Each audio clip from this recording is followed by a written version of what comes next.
আব্বাজান, আমি এখানে খাইতে আসি নাই, নিতে আসছি। কি নিতে আসছো জামাই বাবাজি? তুমি কি মুখের মধ্যে সুপারি দিয়ে রাখছো? কথা বলো না কেন? আবার হয়েছে কি, ওই যে উত্তরায় যে তোমরা নতুন ফ্ল্যাটটা নিছো না, ওই ফ্ল্যাটের চাবিটা তোমার জামাইকে দিয়ে দাও, মানে তোমার জামাই নামে লিখে দাও। 2 কোটি টাকা দিয়ে আমি এই ফ্ল্যাট কিনছি মাত্র, এখনো এক রাত থাকি না, আর এই ফ্ল্যাট আমি তোর জামাইরে কেন দিয়ে দিব? কারণ আব্বা, আপনার ফ্ল্যাটের মালিক হইতে আমার খুব ইচ্ছা করতেছে। এতই যদি তোমার ফ্ল্যাটের মালিক হওয়ার ইচ্ছা থাকে তাহলে নিজে টাকা ইনকাম কইরা ফ্ল্যাট কিনা ফ্ল্যাটের মালিক হও।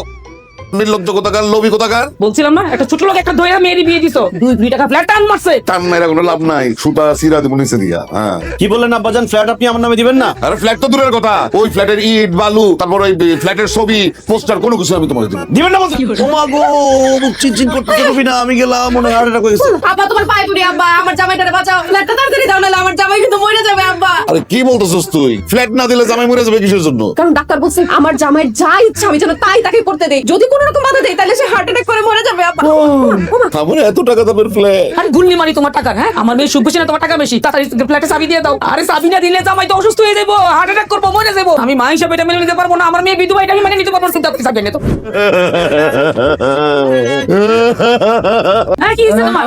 এই কাঁদতেছো কেন তুমি? আমার 2 কোটি টাকা দামের ফ্ল্যাট আরেক বেটা লয়ে যেতেছে। আরে বেটি জিজ্ঞেস করে আমি কাঁদতেছি কিসের জন্য? না, আমি আমার এই ফ্ল্যাট জামাই দিব না। আমি টিশার্ট ধরতে আলাইছি। আরে কি করতেছো তুমি? এই তুমি পিছের দরজা দিয়ে ভালাই গেলে তো জামাই হাফল করে বাইরে যাবো। মরে গেলে আমি আমার মায়ের আরেক জায়গায় বিয়ে দেবো, তারপর ওই জামাইরে আমি আমার ফ্ল্যাট দিব না। এমন কথা বলো না মতিন, এমন কথা বলো না।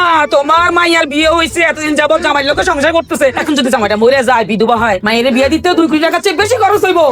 বুড়া আগ বুড়া দুপুর কাপড় আলাদা বের দিইব, মান সম্মান থাকবো সমাজে। তার থেকে ভালো তুমি 2 কোটি টাকা আমার ফ্ল্যাটটা জামাইরে দিয়ে দাও, জামাই সুখে থাক, মেয়েও সুখে থাক, জামাইটা বাচ্চা যাক।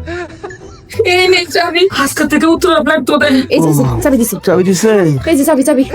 বুকের ব্যথা কমছে? বুকের ব্যথাটা অর্ধেক কমছে, চাবি আনতে দেরি করছে তো এই জন্য অর্ধেক কমতেছে না। হাই হাই, কি করলো অর্ধেক কমবে বলো? আইফোনটা আব্বার না, এই আইফোনটা আমার দিয়ে দিলে মনে হয় বাকি অর্ধেক কমবে। অসম্ভব, বলতে পেরেছি আমি আইফোন কিনছি, এটা তো তোমার প্রশ্ন আসে না। দিবা না? আইবো তোমার দিতেই হইব।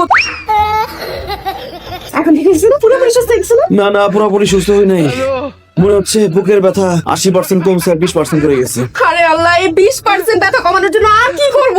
ফ্ল্যাটের চাবি চাইছি বলে আব্বা এতক্ষণ আমাকে গালাগালি করছে না। এখন আমি যদি আব্বাকে আর আম্মাকে একটু গালাগালি করতে পারতাম তাহলে মনে হয় 20% ব্যথাটা কমতো। ফ্ল্যাট নিয়ে নিছো, আইফোন নিয়ে নিছো, বাকি তো আছে গাড়ি নেই, দাও ইচ্ছা মতন গাড়ি দাও, কিচ্ছু মনে করুন না বাবাজি, দাও। লোভী নির্লজ্জ, এই ফকিরনি ঈদ আসলে তোর নতুন পাঞ্জাবি দিতে হয়। বুইরার বাচ্চা বুইরা, তুই 2 দিন পরে যাবি কবরে, তোর তো নতুন পাঞ্জাবির দরকার কি? তুই বিয়ের পরে তোর মেয়ের জামাইরে একটা সুতা কোনোদিনও উপহার দিছস?